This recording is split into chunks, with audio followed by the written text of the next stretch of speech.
Assalamualaikum warahmatullahi wabarakatuh. Innal hamdalillah nahmaduhu wa nasta'inuhu wa nastaghfiruh wa na'udzu billahi min syururi anfusina wa min sayyiati a'malina. May yahdihillahu fala mudhillalah wa may yudlil fala hadiyalah. Asyhadu an la ilaha illallah wahdahu la syarikalah wa asyhadu anna Muhammadan abduhu wa rasuluh. Allahumma shalli wa sallim ala Muhammadin wa ala alihi wa sahbihi ajma'in. Amma ba'd. Ya ayyuhalladzina amanu taqullaha haqqa tuqatih wa la tamutunna illa wa antum muslimun. Ya ayyuhan nasu taqu rabbakumul ladzi khalaqakum min nafsin wahidah wa khalaqa minha zawjaha wa batha minhuma rijalan katsiran wa nisaa'a wattaqullaha alladzi tasaaluna bihi wal arham innallaha kana 'alaikum raqiba. Ya ayyuhalladzina amanu taqullaha wa qulu qawlan sadida yuslih lakum a'malakum wa yaghfir lakum dzunubakum wa may yuti'illaha wa rasulahu faqad faza fawzan 'azima. Alhamdulillahirabbil alamin. Pagi ini kita masih diberi kesempatan oleh Allah Subhanahu wa taala untuk dapat menunaikan salat subuh secara berjamaah. Kemudian kita lanjutkan seperti biasa, yaitu mentadaburi ayat-ayat Al-Qur'an dan hadis-hadis Rasulullah sallallahu alaihi wasallam yang hanya kepadanya lah kita berharap ridhonya, agar kita dan keluarga kita dijadikan oleh Allah Subhanahu wa taala ahlul Quran dan ahlul jannah. Salawat serta salam semoga tercurah kepada Rasulullah sallallahu alaihi wasallam, Muhammad bin Abdullah beserta keluarganya, para sahabatnya serta pengikutnya yang senantiasa menegakkan sunnah-sunnah Rasulullah sallallahu alaihi wasallam hingga akhir kiamat kelak. Mari sama-sama kita buka dengan bacaan basmalah. Bismillahirrahmanirrahim. Hari ini hari Ahad ya? Ya, hari Ahad ya? Tanggal berapa? 19. Tanggal 19 ya. Kita mau belajar mikot haji dan mikot umroh ya. Apa sih mikot itu? Ya. Mikot terdiri dari dua, mikot zamani dan mikot makani ya. Jadi ada tempat gitu. Mikot adalah batas waktu untuk melaksanakan amalan-amalan haji ya. Jadi amalan haji atau amalan umroh ya. Itu di surat Al-Baqarah itu ya, ayat 189 ya, silakan dibuka.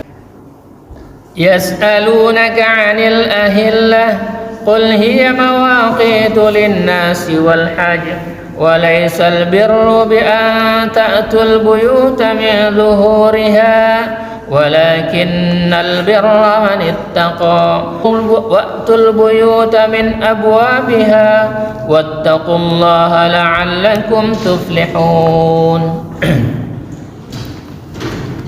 Mereka bertanya kepadamu Muhammad tentang bulan sabit. Katakanlah itu adalah penunjuk waktu bagi manusia dan ibadah haji. Jadi udah ada ditunjuk sama Allah tuh dengan bulan sabit ya. Dan bukanlah satu kewajiban memasuki rumah dari atasnya ya. Jadi pada masa jahiliyah itu ya, orang-orang yang berihram pada waktu haji mereka memasuki rumah dari belakang, bukan dari depan. Ada belakang rumahnya itu ya. Iya ditanyain dia gitu ya, maka turun ayat ini gitu ya. Tetapi kebaikan adalah kebajikan orang yang bertakwa. Masukilah rumah-rumah dari pintu-pintunya dan bertakwalah kepada Allah agar kamu beruntung. Ini tentang hukum bulan sabit ya. Adalah tempat berihram bagi orang yang ingin melaksanakan haji atau umroh. Itu namanya mikot ya. Orang yang melaksanakan haji atau umroh tidak boleh melewati tempat-tempat ihram tanpa berihram di sana. Jadi kalau dia nggak pakaian ihram, dia nggak jadi hajinya, dia nggak juga jadi haji, nggak jadi umrohnya. Jadi harus melalui tempat-tempat itu. Rasulullah sallallahu alaihi wasallam telah menjelaskan tempat-tempat ihram ini. Beliau menetapkan Dzul Khulaifah itu penduduk Madinah itu ya dan sekitarnya ya. Tempat ihramnya, mulai pakaian ihramnya dari Dzul Khulaifah. Itu jaraknya dari Mekah 450 kilo. 450 kilo dari Mekah. Dari sini mana tuh? Surabaya, sama Surabaya. Enggak. Sini ke itu Semarang. Dari sini Semarang berarti. Ya, segitu. Semarang. Ya. Adapun penduduk Syam penduduk Syam ya, negeri Syam itu, Syria ya, di situ ya, itu termasuk negeri Syam itu. Dari Juhfa ya, itu jaraknya dari Mekah 187 km ya, terletak di sebelah barat Laut Mekah. Itu sebelah barat Laut Mekah. Adapun di Dzul Hulaifah sebelah utara gitu. Maka kalau kita mau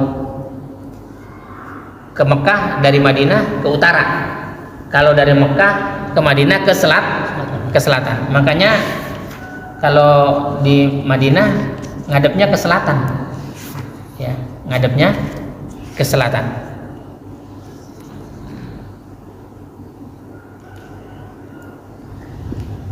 Letak Juhfa dekat dengan Rabik. Jarak antara Rabik dengan Mekah 204 km ya. Jadi penduduk Syam dari Rabik gitu ya, dari di Juhfa itu ya, 204 km ya. Kemudian mikot bagi penduduk Najd dari mulai Riyadh itu dan sekitarnya itu, dari Quranul Manazil ya, pegunungan di sebelah timur Mekah yang memanjang ke Arafah, jaraknya dengan Mekah 94 km ya, itu penduduk Najd. Jadi punya tempat masing-masing. Terus kita dari Indonesia tergantung ya, tergantung kita mau langsung ke Mekah atau kita ke Madinah dulu ya. Kalau ke Madinah dulu berarti kita mikotnya di Dzul Hulaifah gitu. Nanti kalau haji atau umroh mikotnya di situ. Iya. Jangan mikotnya di Pondok Gede, nggak ada. Pondok Gede ya. Yang apa namanya? Sumur Ali itu di mana? Iya itu Dzul Hulaifah, ya. Dzul Hulaifah. Dzul Hulaifah itu nama desa, masjidnya bernama Asy-Syajarah. Di situ ada nama sumurnya, terkenal dengan Sumur Ali yang disebut Bir Ali, gitu ya. Rasulullah mikot haji wada'nya dari situ. Ya. Dari Bir Ali. Nanti tergantung kita.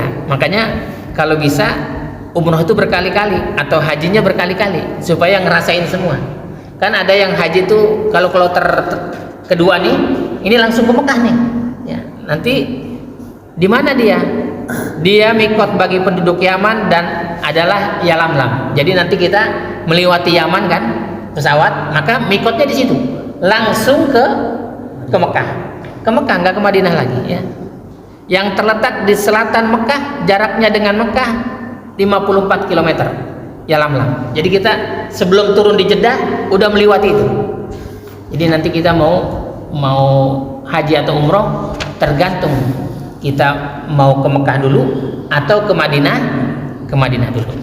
Kan kalau kloter pertama ke Madinah dulu, maka mikotnya di Dzul Hulaifah. Dan kloter sekarang mikotnya di Yalamlam. Turun di Jeddah sudah pakai pakaian ihram.